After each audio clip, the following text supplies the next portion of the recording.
We'll start with invocation prayer.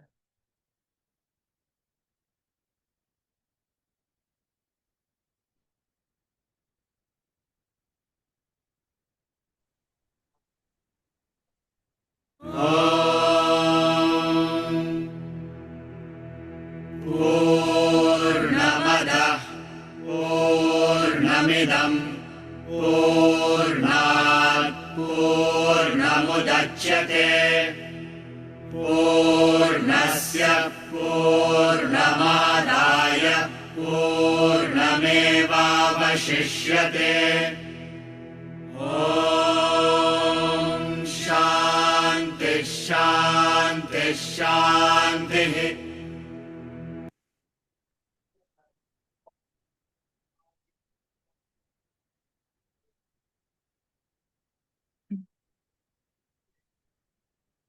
Isavasya Upanishad will chant from mantra 9 to 15.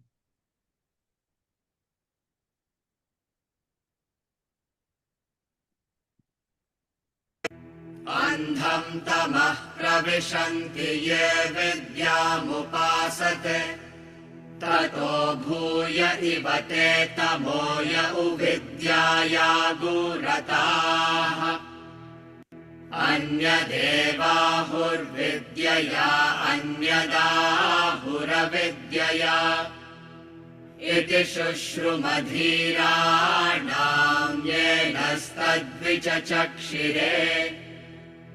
Vidyam cha yastadvedo bhayagosaha avidyaya mrityum tirtva vidyaya mritamashnute.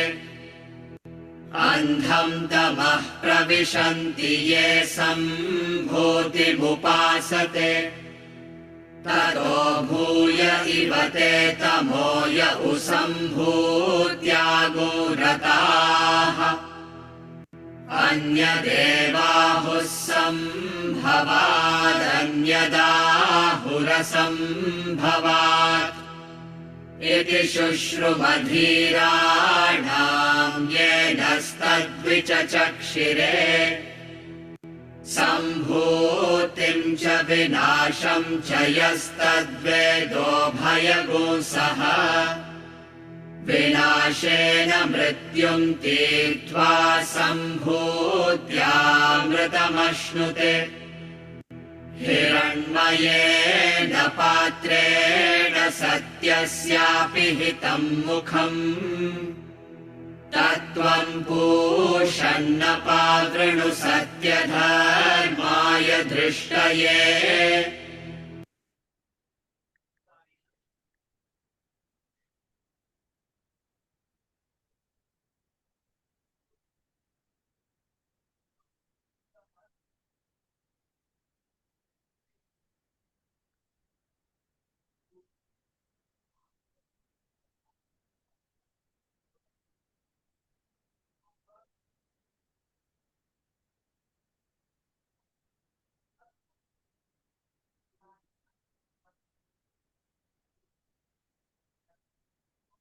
Somebody is waiting.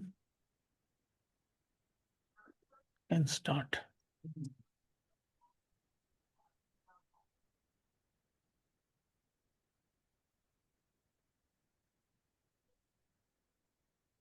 So last week we concluded with mantra number 9.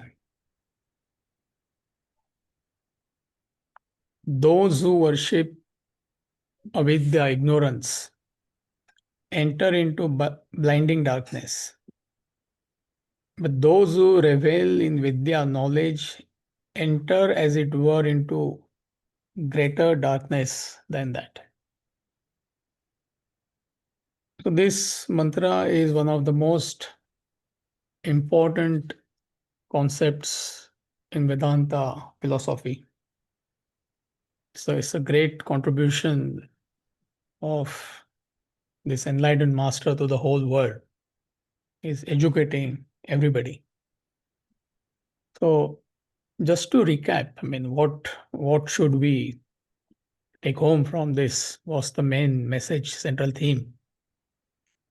That we all are combination of spirit plus matter, every human being.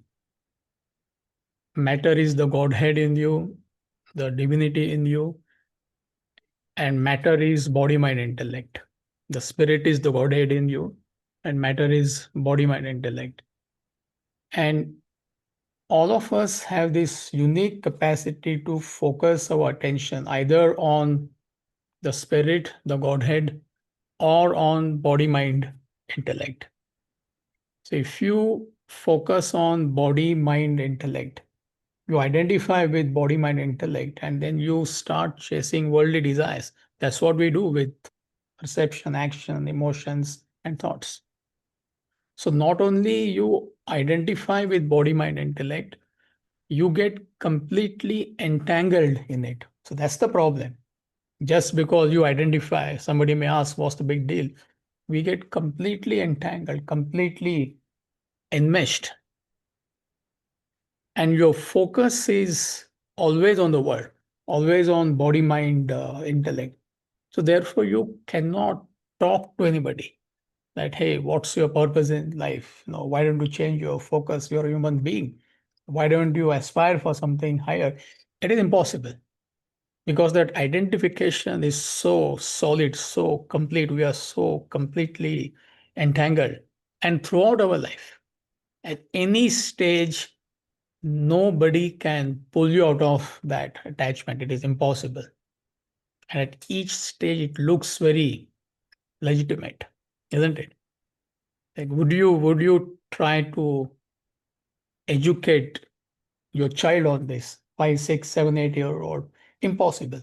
He or she will not understand. They're completely caught up in a toy world, totally involved. Can you talk to teenagers or a youth about this knowledge? It's not possible. They are busy with their whatever, teenage passions. Can you talk to adults, all of you, from age group 20 to like 60, 70, 80? Whole life goes into that. So at no stage you can pull anybody out of this worldly entanglement, worldly attachments. It is impossible. And then we discussed consequences of attachment to the world. I'm just recapping. Last week, I'm sure all of you were there. So the consequences are deadly. So you move further and further into ignorance. That's what worldly attachment does to all of us, to anybody. Then there are a handful of people who are genuine people. So they take to the spiritual path, but they get completely entangled in the spiritual path. They get attached to spiritual practices, any aspect of spiritual practices. They may get attached to seva, action. There are a set of people who get attached to devotional aspect, rituals. There is no way you can talk to them. There is nothing wrong with rituals. There is nothing wrong with action, but you are completely caught up. Or there are a set of people who may get entangled in knowledge, like somebody like us. And the reason for that, that's what he's telling us. Those who worship, those who pursue ignorance, they enter into blinding darkness. This we understand. It's quite easy to understand. But then how can you go into greater darkness if you are attached to the spiritual path? That is where the difficulty comes. And the reason is the pleasure, the joy which you derive from the spiritual practices is far, far superior compared to worldly joys. You have to get a taste of it. So therefore, those who come to spiritual path, genuinely, they find it really difficult to come out of that attachment, because that joy is so powerful. So the word he uses is revel, rata meaning revel. So if you understand spiritual practices are means to an end, then there is no problem. That is where the difficulty comes. If you don't understand this, you will remain in conditioned states. Either you follow worldly path or you follow spiritual path. Either way, you will remain pegged to conditioned states, which is waking, dream, and deep sleep states. And the unconditioned state is a state of spiritual enlightenment. So if you understand that spiritual path, spiritual practices, they are means to an end, then you develop objectivity, which is not easy. It's not difficult also. At least we must understand that as a concept. So it is a mind which gets attached to whatever it contacts. If you contact world, it gets attached to the world. If you bring the same mind, you approach spiritual path, any aspect of spiritual path, it gets entangled in that. So that is why we find people are fanatically attached to idols, rituals, their own guru or their own concept. Nothing wrong in fixation. See, if it is helping you when you fix on Krishna, I mean, what's wrong with that? If it helps you get that fixation through Christ, absolutely, what's wrong with that?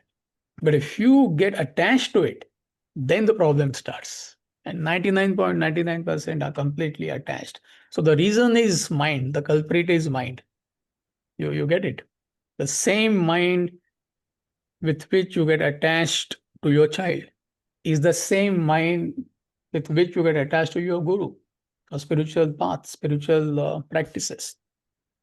So the focus is to fortify your intellect. We keep on repeating this. And only when you have a powerful intellect, you will develop objectivity. You will not get attached either to the world or to spiritual practices.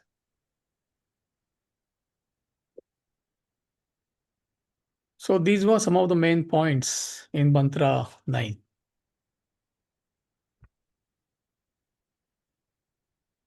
Let's chant Mantra 10, please.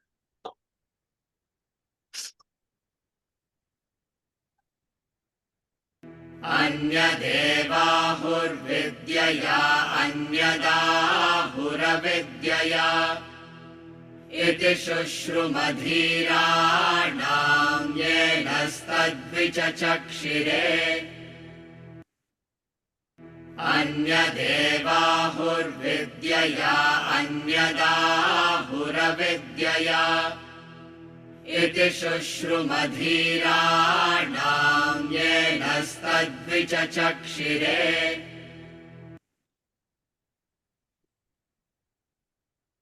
Translation.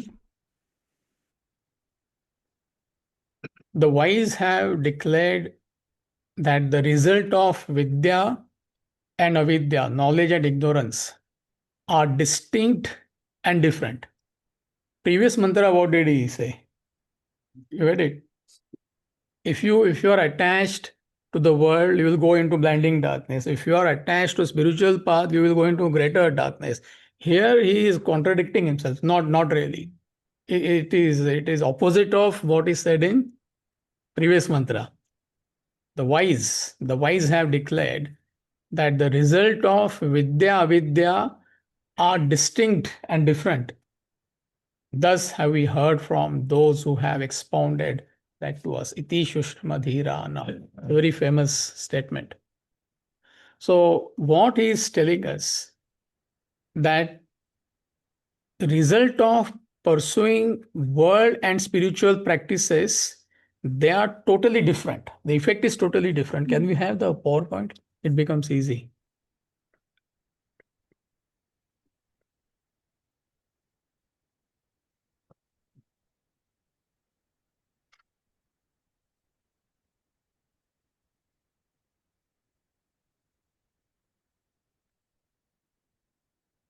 Can you see, all of you? Yeah, perfect. So if you follow spiritual path objectively, it's understood, without getting attached to spiritual practices. When you understand spiritual practices, they are means to an end. So where it leads you, the correct spiritual practices. That's what he means. That result of knowledge is different, result of ignorance is totally different. So when you follow spiritual path, what is spiritual path? That you have a fixation on the goal of spiritual enlightenment. So you have that burning desire to know your identity. If you cannot relate to that, it's okay. You don't have to get dejected. Self improvement. If you cannot conceive self realization, you can definitely conceive self improvement. Self improvement culminates in 100% self improvement, which is self realization. So, that one and the same thing. So, a true seeker, he has that solid goal, that solid fixation, right? Either enlightenment or I want to become a better human being. And how you do that? So, for that, you need three spiritual practices. These are three traditional spiritual practices: karma yoga, bhakti yoga, jnana yoga, service, devotion, and action. So, when you practice karma yoga, bhakti yoga, jnana yoga with the understanding that it is means to an end, it removes bulk of your desires, bulk of your vasanas are removed, and you come to a stage called uparati, withdrawal, the stage of renunciation. So where you are in the world, but you function in the spirit of renunciation at home, at work, wherever. So at that stage, when you reach that state, you are peaceful and contented person. And as you continue, you become more contemplative, which is dharana. And then only one thought is left, the thought of self realization, the thought of supreme reality. So, that is a state of meditation. You don't practice meditation, you become meditative. And in meditation, last bit of desires, they are removed. And when that happens, individual merges with the supreme reality. So, therefore, is saying the result of following spiritual path is distinct and different. You get it. So the right side is the effect of spiritual practices, PowerPoint I am referring to. But those who follow avidya, they remain on the left side. So it is a red zone. So you remain in red zone. Right side is you have come out of the red zone, and most of us are, I don't know where we are. You need to find out. So those who follow world, those who follow avidya, those who are attached to body, mind, intellect, and its desires, they are materialistic and sensual people. The whole life goes in pursuing objects and beings of the world. And even so called spiritual people, good many of spiritual people, in the name of God, in the name of religion, in the name of spirituality, actually what they are seeking is nothing but worldly objects and beings. Oh God, give me promotion. Oh God, give me wealth. Oh God, give me this. All these are terrestrial desires. You know, I mean, there are people who genuinely perform rituals. Again, we keep on saying there's nothing wrong with rituals. It's all symbolic. But 90% or perhaps 99% of these people, they have some terrestrial result. If I do some puja, if I do some ritual, whatever, I will get peace of mind. Either way, it is terrestrial goal. So you remain pegged to the terrestrial. So those who follow avidya, those who follow ignorance, even good many spiritual people also would fall into that category. So you accumulate more desires. How it is different? You end up accumulating more desires. Mind is never content. There is no satiation. Enough is never enough. And all that pursuit, all that putting energy is to acquire iron and gold. Swami Ram Tirtha's famous statement, iron and gold can buy iron and gold, period. What a statement. And this is how you devolve and go further down into the abyss of ignorance. So therefore he says, the wise have declared that the result of Vidya and Avidya, they are totally different. You get it? Avidya, ignorance, is the left side. You can project it again. So if you follow the left side, you are there. Red zone. I'm getting the echo. Okay. So the results are totally different. But if you follow spiritual practices, this is how you gradually evolve. This is how you progress. Iti Shushruma Dhirana. So have we heard from those who have expounded that verse. Again, it's a very famous statement. So have we heard. He is not arrogating knowledge to himself. And who is talking? The master. So authority is talking. You and I say, what's the big deal? People say, okay, we know you don't know. The authority is talking, and he is not arrogating knowledge to himself. If you go to Bhagavad Gita, I think most of you are studying Bhagavad Gita, throughout Krishna keeps on saying, Prahuhu. So have we heard from masters who gave this knowledge to us. He is referring to Upanishadic masters. You come to Upanishadic masters, they are saying, so have we heard from those. So he is not arrogating knowledge to himself at all. As opposed to everything is I. So it's like total humility. And he is not manifesting humility, he is humble. We are saying, he's manifesting humility. He's genuinely humble. And this applies in any field, not necessarily spiritual field. If somebody says, I'm successful in your own profession, then you could be doing well. Thousands and thousands of people have contributed to your success. Known, unknown people. At home, every person is important. Whether husband is important, whether wife is important, everybody is important.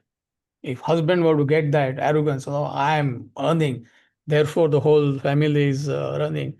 Don't give him food for 1 week. Automatically he'll become humble. He will surrender. Or wife may develop that, I'm dynamic lady, you sit at home, what can she do alone? So any aspect of life. So you don't arrogate anything to yourself. Now, that does not mean if you manifest humility, you're humble. Don't confuse that. See, for example, if I say, just as an example, I'm giving you, what do I know about Upanishad? My knowledge is very, what is my knowledge? Then why are you talking? If you do not know Upanishad, if you do not know Bhagavad Gita, you have no business to talk on this subject. But you maintain that attitude. You feel that way. All aspects of life. So that is humility. Usually it is mistaken as manifestation. Only when you express, that I'm humble, who am I? People believe that that person is humble. In good many cases, it's other way down. The focus is very much on your personality. So you feel humble. You entertain that attitude inwardly. That's what we learn from that statement. Iti shushruma dhirana. See, good many of you have done chapter 13 of Bhagavad Gita, especially e-learners, and some of you are doing the second cycle of Bhagavad Gita. There's a portion called as Jnani, 20 qualities of a Jnani, who is a man of wisdom, who is a wise person. And the first quality he gives is humility. So knowledge goes with wisdom, Vidya goes with Vinaya. And if you don't have humility, then you will not grow. You will not grow in the spiritual field, you will not grow in your own profession, you will not grow in life. There is so much we all can learn from everybody. We all can learn from each other. So without humility, you cannot grow either spiritually or in any field.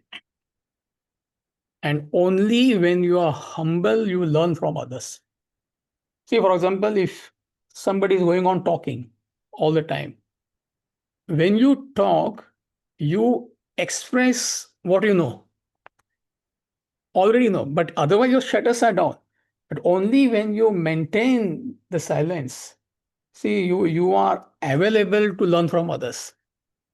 If you don't have that humility, you will not learn anything, even in the presence of knowledgeable person. You get the point. So to maintain that silence, what you need is humility. See, otherwise you find like there could be like I could be that example. All the time I'm talking. I'm not talking about a lecture. Just an example I'm giving you in a group. So when I'm talking, I'm expressing what I know. But then what about learning from others? All of you. Let's say Shailesh Bhai has so much knowledge of architecture, and he's maybe sharing his experience. So only when I maintain that silence, I can learn from him. Or about IT. I mean, what do I know about IT? So when I maintain that silence, I learn from Vijay, I learn from Raji, I learn from Makaran. Simple example I am giving you. But for that, I should be humble. I'm giving a very practical example. But if I'm talking all the time, I will display what I know. I will speak only what I know. How will I learn from others? It's an amazing quality, humility. So that's what he's telling us. So have we heard from those who have expounded that to us. And also, when he says this knowledge we got from our gurus, from our masters, he is referring to agami, meaning tradition. So there are various ways knowledge is imparted. I'm not getting into the details. In the book, he mentions everything. There is direct perception, there is inference, there is comparison, and there is tradition. Tradition meaning agami. So here he is referring to agami. So the knowledge which we are learning is traditional, time tested knowledge laid down by a galaxy of enlightened masters. It's not that one or two people spoke and then we are following this. No, this knowledge has been around for thousands and thousands of years. So, therefore, it is traditional, time tested knowledge laid out by who? Masters. Galaxy of enlightened masters. Who are these masters? No. Most we don't know. And just because it is traditional knowledge, that does not mean we accept it. It is followed by spirit of inquiry. You get the point? See, I think we have 4 Upanishads in this book. Kenopanishad starts with a question, right? Kaivalya Upanishad starts with a question. Mundaka Upanishad starts with a question. Bhagavad Gita is nothing but conversation between Lord Krishna and Arjuna. So that spirit of inquiry is highlighted. It's not because Krishna is saying we somehow we swallow it. Yes, we have greatest respect, devotion, reverence, but it has to be backed by spirit of inquiry. Then you absorb the knowledge. So there is devotion, there is surrender, there is respect, but also you are using your thinking, you're using your intellect. So just because we are saying it's agami, it's a great tradition, 99.99% Indians, they will, okay, no question. If I say Krishna is saying that, okay, you dare not say anything. They I share this experience in Vedanta Academy. We cannot say Swamiji has said so. When I joined long time back, 30 years back, they were like, handful of students, 8, 10 students, like fanatically attached to Swamiji. And we used to have these discussions, small group discussions, and like big group discussions.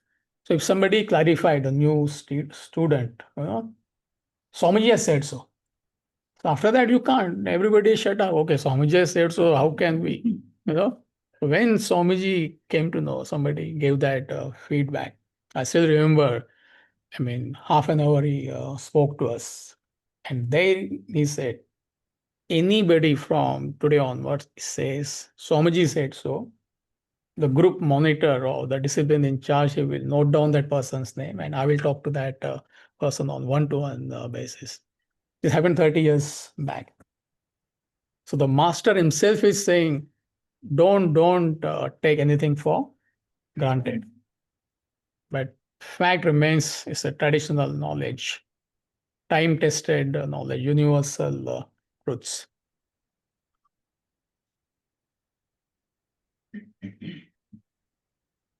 Let's move on to verse number 11, mantra 11.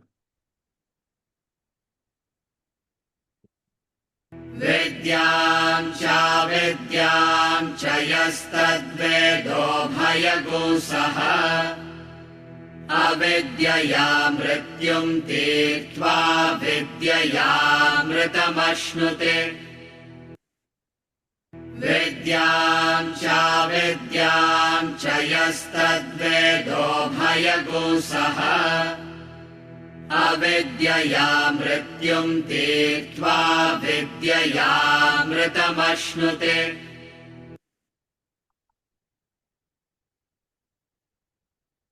He who knows these two, avidya and vidya, knowledge and ignorance, together, having overcome death through avidya, attains immortality through vidya. You're talking in riddles. Yeah, I will read one more time, a little bit fast. He who knows these two, avidya and vidya, together, having overcome death through avidya, attains immortality through vidya. What is he saying? Each mantra looks like he's contradicting himself. Not really. I mean, see, this is where they want us to stretch our intellect, And unless we stretch our intellect, we cannot learn scriptures. So now with so much of explanation. If you pursue world, what happens? See, a true seeker understands that. If I pursue world, if I get attached to the world, if I get entangled in the world, what happens? Red zone. I remain in the red zone. I will get further sucked into the red zone. So a true seeker understands that. So therefore, as a human being, what's my mission? My mission is to find out my identity. I need to become a better human being. For that, I need spiritual practices, right? Karma yoga, bhakti yoga, jnana yoga. And if I follow these spiritual practices objectively, then I will offload my desires and I will merge with the supreme reality. So the true seeker clearly understands these two. See, I repeat, if I follow world, if I get entangled in the world, if I get attached to the world, what will happen? Sunless world. Mantrathi already told us, we'll go into blinding darkness. What kind of a life is that? Life of agitation. There is no fulfillment in life. It's just a terrible life. So therefore, I need to evolve. I need to become a better human being. For that, I need what? Knowledge, the spiritual practices, karma yoga, bhakti yoga, jnana yoga, they are means to an end. So if I follow spiritual path with objectivity, I understand if they are means to an end, it will help me to become a better human being. And eventually I will evolve. I will merge with the supreme reality. So he clearly understands that. This is the difference. But since he is still in the terrestrial world, see, having overcome death through avidya, attains immortality through vidya. I am referring to that. Still, none of us have merged with the supreme reality. You get the point? What are we transacting on day-to-day basis? whether we want it or not, whether we like it or not. Where are we? The world. Hmm? The world. Going towards the world. We are very much in the world. We are very much in the terrestrial world. But you understand that my main purpose in life is to get to the state of self-realization. Once you get that fixation, after that, it doesn't matter what you do. Then you function in a spirit of service and sacrifice. You function selflessly in all aspects of your life, at home, at work, in a community, any action. So you have no prefixes, you have no suffixes. You absolutely you do not want anything. Selfless action, nishkama karma. That's the only way you can become a better human being. And when you function with this attitude, when you do your obligatory duties without getting attached in the spirit of service and sacrifice, what happens? You are peaceful, you are content, right? And also, such people, they are known. So when he says, you overcome death, mrityum tirtva, he is talking about relative immortality. I mean, whom you revere in life, who is your role model? I'm not getting into details. People who have sacrificed in any field. It could be a soldier who laid down his life for his nation. It could be a social worker. It could be a genuine politician who is doing something for the nation, something for the community. So who are the people who are known? Whom would you respect in life? Selfish person? Whom would you sacrifice? Anybody who has done sacrifice in any field, right? Even home, whom would you respect? You will respect your own husband only if he's unselfish. On his face, you won't say anything, honey, darling, you have to live with him. But when it comes to in your bosom, right? Whom would you respect? Similarly, children, whom would they respect? Only if parents are unselfish. So when you function with this spirit, when you function with the spirit of service and sacrifice, you are still in the world. You're not enlightened. World is not an illusion for you. You have a family, you have a work, you have to do your duties, but you do your duties to the best of your ability without an axe to grind. No personal agenda, no egocentric desires. So any person who functions with this attitude, he's saying he overcomes death. Mrityum tirtva, relative immortality, meaning they are outstanding human beings. They are known for centuries, for thousands of years. People will give their examples. But absolute immortality is different. This is what you need to understand. So you're not content with, okay, I'm functioning with this attitude, service, sacrifice. I'm peaceful, I am successful. No, your focus is on what? Your focus is on supreme reality, because I'm still very much in the terrestrial world. So you keep your fixation on the self going under any circumstances. You continue working selflessly, it goes without saying.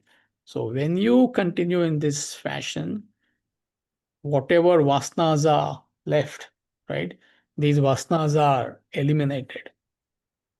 And with pure mind and sharp intellect, you are ready for meditation. And only through meditation you gain spiritual enlightenment. You're not born again. Therefore, he says river, it is amrutam. Amrutam meaning absolute mortality. See, let me repeat.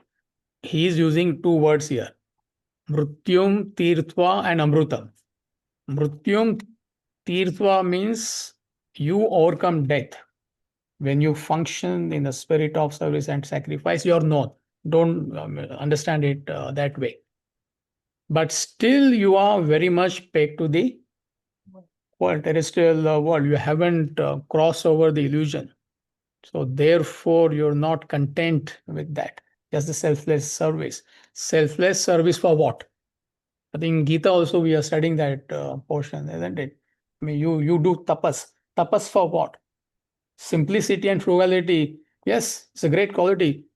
But for what? Attaining. Per se, it means nothing. Attaining the goal of spiritual enlightenment, there is nothing short of that. So keep functioning with the attitude of service and sacrifice where? Word meaning where?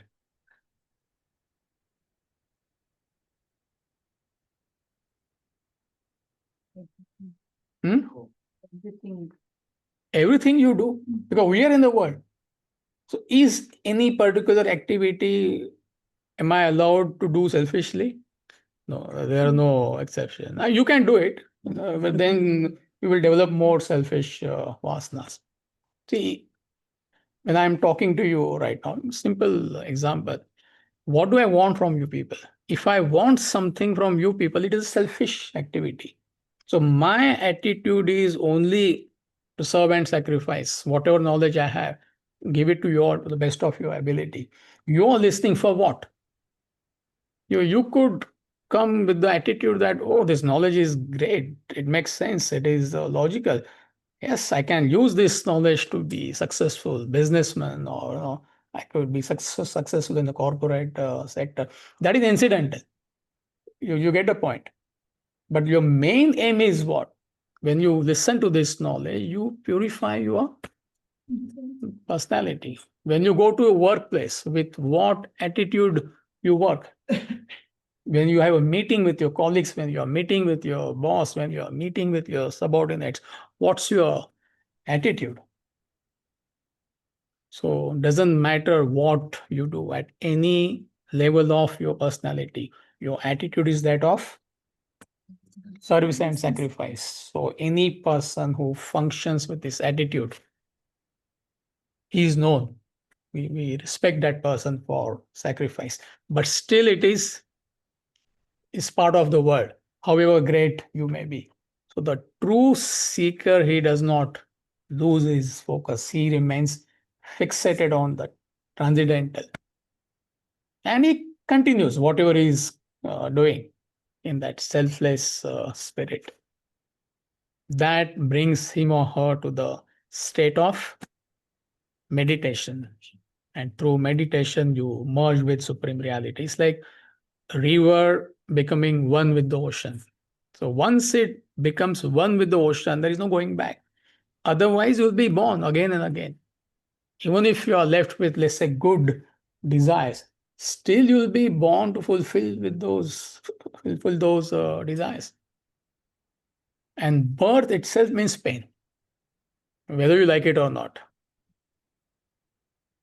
Monitor your cholesterol level, monitor your sugar, monitor your back spine, monitor this, monitor your skin. I don't look that cute anymore.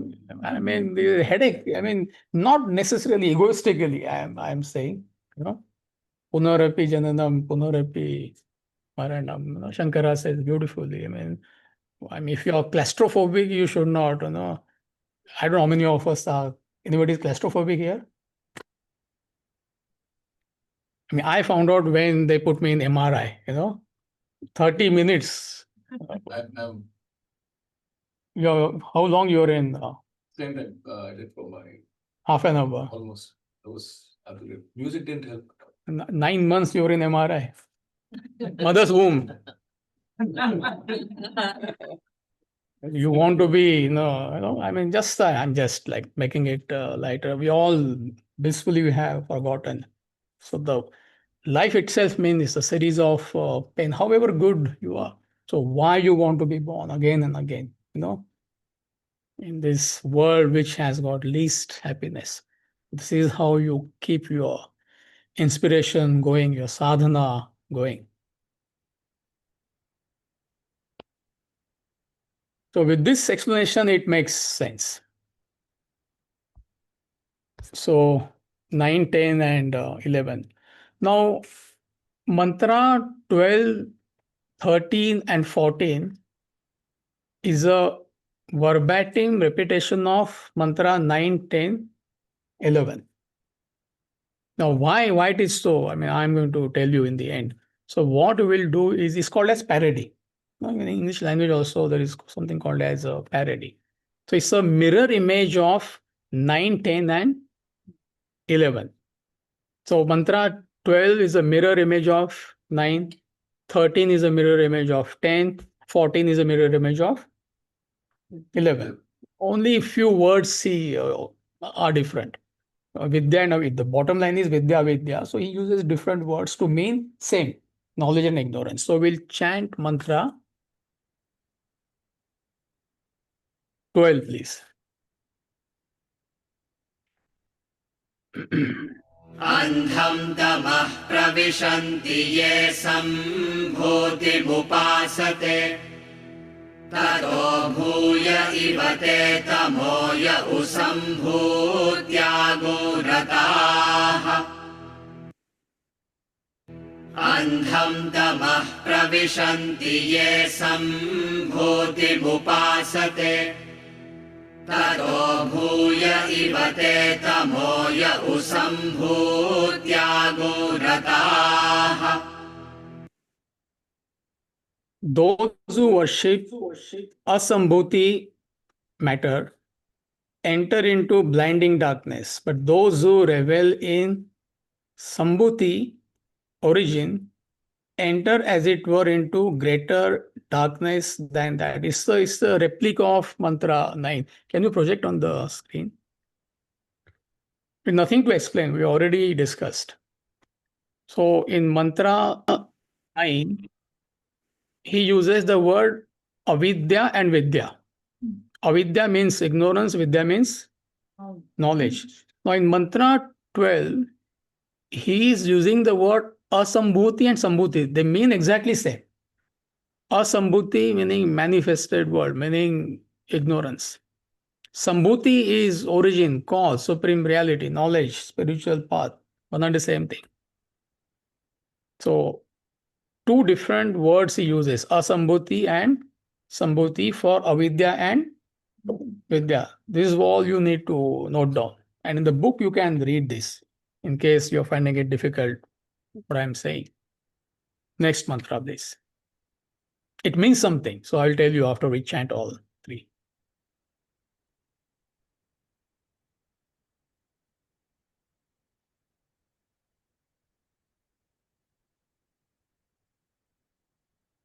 अन्यदेवाहुः सम्भवादन्यदाहुरसम्भवात् इति शुश्रुमधीराणां येनस्तद्विचचक्षिरे अन्यदेवाहुः सम्भवादन्यदाहुरसम्भवात् इति शुश्रुमधीराणां येनस्तद्विचचक्षिरे. The wise have declared that the result of sambhava and asambhava are distinct and different. Thus have we heard from those who have expounded that to us. So, mantra 13 is a repetition of mantra 10. So, in mantra 10, he is using the word vidya, knowledge. You all know that.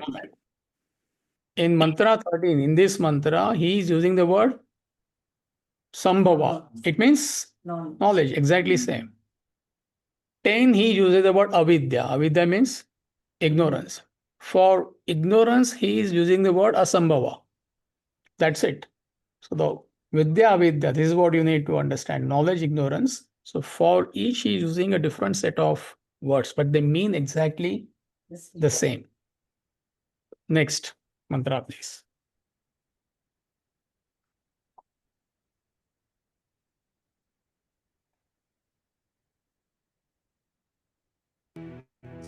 सम्भूतिं च विनाशं च यस्तद्वेदो भयगुंसः विनाशेन मृत्युं तीर्त्वा सम्भूत्यामृतमश्नुते.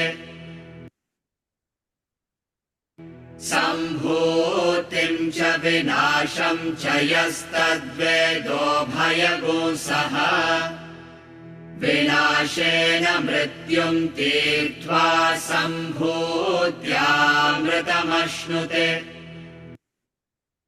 He who knows these two, Sambhuti and Vinasha, origin and perishable together, having overcome death through Vinasha, attains immortality through Sambhuti.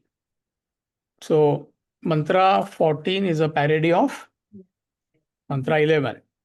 So, mantra 11, what words he is using? Now you all know it. Vidya, Vidya. Correct? Now, here for Vidya, he is using the word Sambhuti. It means same. And for Avidya, for ignorance, he is using the word Vinasha. It means ignorance. Now, the question is why repeat? That's the main thing, In Upanishad, which has got only 18 mantras, 3 mantras are gone. So how many mantras we are left with? 15. There is a meaning. It's not that he forgot and he was old and had dementia and he's like blabbering something. Nothing like that. There is a meaning. So the meaning is there are 3 to 4 main reasons. The first reason is again is the same. They want us to think. Unless and until we think, we cannot stretch our intellect. Forget about spiritual path in any part of our life. The problem, the only problem which we all have is our personality is completely overpowered by the mind. Not only our personality has been overpowered by the mind, we do not know we are the victims of our own mind. And all our problems, personal problem, social problem, any problem, people talk about war, war, war. I mean, even if one person can think, if he has a powerful intellect, there will not be a war in the world. You get the point. The war could be at home also, between husband and wife. It is, only victims are husband and wife and maybe a family, right? Why there are quarrels? Why there are differences? Why there is no harmony? Why there is stress? Why there is worry? Why there is anxiety? Millions of reasons problems we can state. There is only one cause. What is that?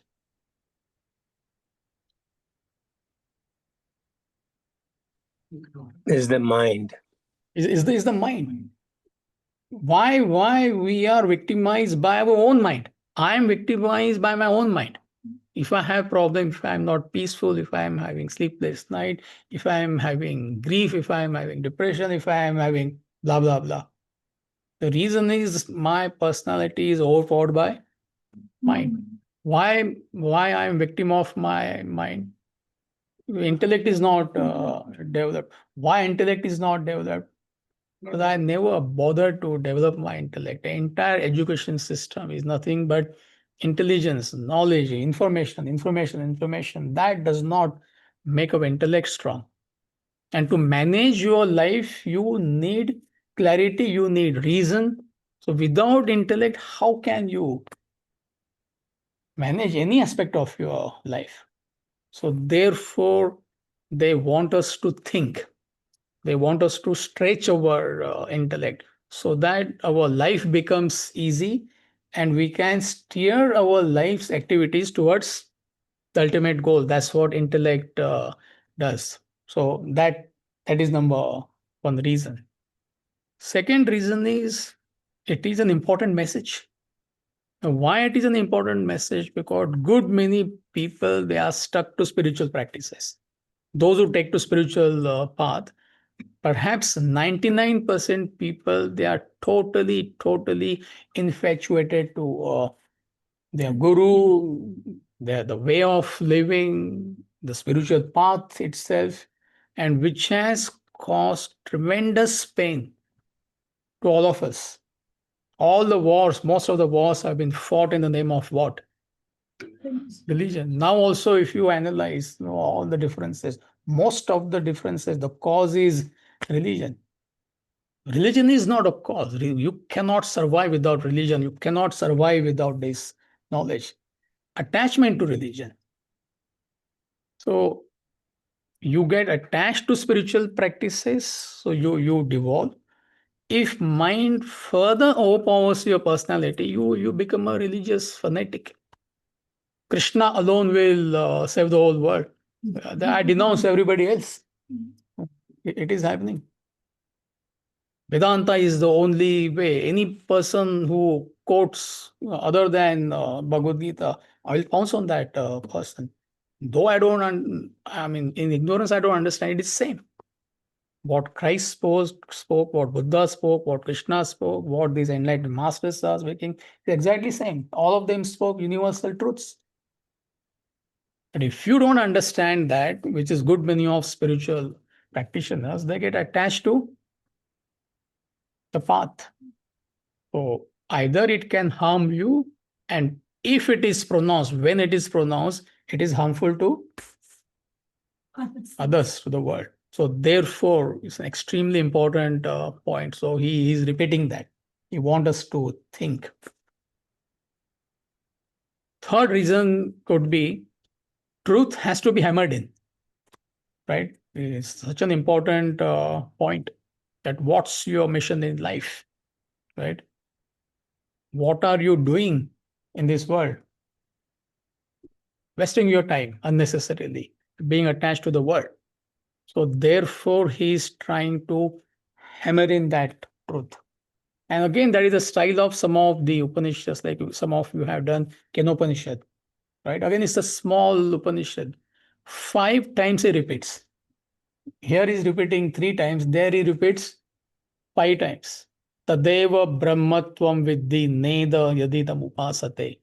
Tadeva brahmatvam vidhi nedam yadidam upasate. That alone is Brahman, that alone is God, not what you people worship. God is not an object of perception, emotion, and thought. This is what he is telling. People believe God is something outside. God is not in the idol, God is not in the perception, God is not in the emotions, God is not in the thought. You cannot capture God by ideas and ideologies. You cannot capture God by emotions. You cannot capture God by sight. And this is what people are following. This is what they believe in. So 5 times he repeats in Upanishad. That alone is Brahman. That alone is God. What makes me speak is God, not what I speak. What makes me hear is God, not what I hear. What makes me feel emotions is God, not what I feel. What makes me think is God, not what I think. So 5 times in Upanishad, he hammers in. So they do that sometimes because truth has to be hammered in. See, sometimes you need to hammer in sense into your children, isn't it? 7, 8-year, 9-year-old thing, You will not cross that grass. You will not cross that grass. Yesterday only I heard, I mean, where I go for a walk, there's a grass, then there is a, what do you call that? There's jogging track, and beyond that there is a road. And one guy, like 4, 5 year old guy, came running. He crossed that the grass jogging path, and he was about to go, where like cars come. So I caught him. His mother was quite far. I held him. He's doing. The mother came, and I was hearing this behind me. You will not cross the grass. Did you hear me? He rolling on the ground and crying. You will not cross the grass. I don't know. It fed into background. It makes sense. Nobody can tell that to us. You will not fight with your wife. You will not fight with your husband. You will not lose your temper. But if required, you have to do. Please don't take it literally. So the truth has to be hammered in. And the last reason is it is to prepare a true seeker for meditation. See, meaning, yes, you have understood the purpose of spiritual path. You should not get involved. They are means to an end. But keep on putting efforts till you reach a state of meditation. Till then, don't stop. Keep moving, keep moving. The first point was we need intellect to manage our mind, to manage our desires. And it comes to a single pointed thought, which is meditation. So you need intellect even in the initial stage. Also, you need the same intellect in a seat of meditation to keep that thought going, that chant going, Om, Om, Om. Because mind can take over even at that state, mind can wander off. So the strong intellect brings it back to the mantra. So that's the role of the intellect. And also, it is a reminder that, hey, don't give up, don't give up. Keep moving, keep moving. Still, you have not reached that stage. Still, you have not reached that stage. So he keeps on giving that warning to us. See, otherwise, even in the seat of meditation, oh, it's so nice, it is so peaceful. I achieved the purpose of my life. It is still a terrestrial experience. You're still in ignorance. So keep moving, keep moving. So therefore, he hammers in the truth. So this could be 3 or 4 reasons.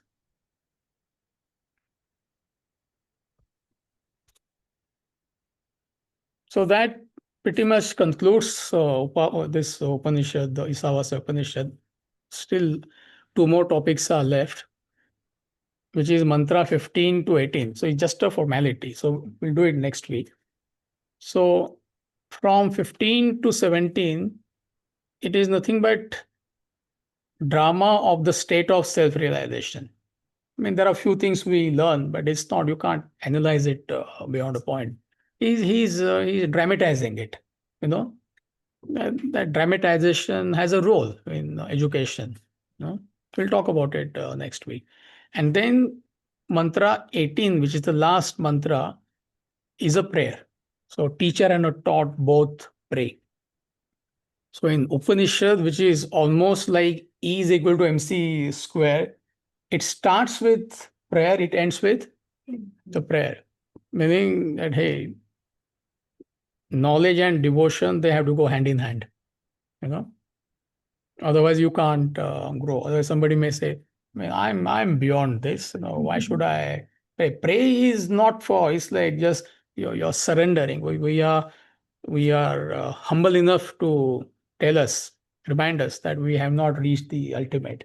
There is something beyond body, mind, intellect, beyond terrestrial, which we don't understand what it is. So therefore, it starts with prayer. It ends with prayer. So mantra 15, 16, 17, and 18, we will take up next week. And next week will be the last session for Isavasya Upanishad. So I will see you next week. Thank you, Amitji. Welcome. Thank you, Amit. Thank you, Amitji. Thank you, Amitji. Thank you, Thank you, Amitji. Amitji. Thank you. Thank you, Amitji. Good day, good weekend to all of you. Thank you, Amitji. Thank you. We got the